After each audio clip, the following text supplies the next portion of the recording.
Vereador Lucas Carenhato. Eu, no momento oportuno,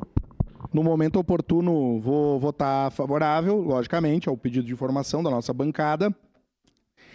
E eu vivi para ver as praças da cidade sendo arrumadas, as árvores sendo podadas, meio-fios sendo pintados no domingo, vereador Renato.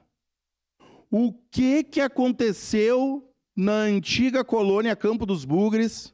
O que aconteceu na colônia Caxias? O que aconteceu na segunda maior cidade do estado do Rio Grande do Sul, que em agosto de 2024, nessa cidade que acabou... O senhor esqueceu uma coisa, vereador Rafael, porque eu escutava aqui. Era o Guerra, a primeira cidade acabou com o Guerra. Depois, com a pandemia, ela acabou...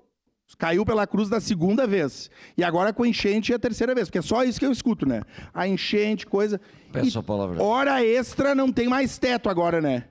Hora extra liberou a boiada. Precisou de hora extra em alguns bairros só, em algumas regiões. Porque lá na Vila Ipiranga, em alguns lugares eu vejo que não tem hora extra. Tem turma fazendo hora extra. Em outras tem.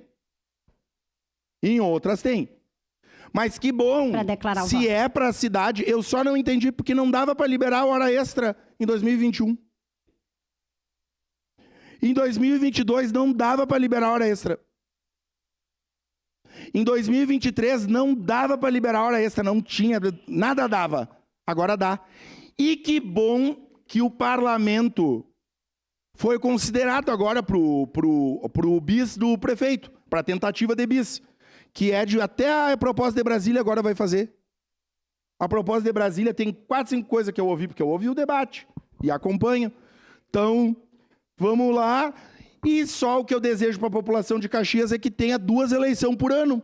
Se o prefeito Adiló for reeleito, eu espero que não na democracia, mas tinha que ter 2 eleições por ano, que daí o Fala Caxias ia dar conta, o Luz Cor e Flor da vice-prefeita Paula ia dar conta, isso aí tudo ia funcionar, que nesse tempo todo não funcionou. Então, no momento oportuno, voto sim, e depois logo no grande expediente vou falar mais um pouquinho e na declaração de líder também. Obrigado.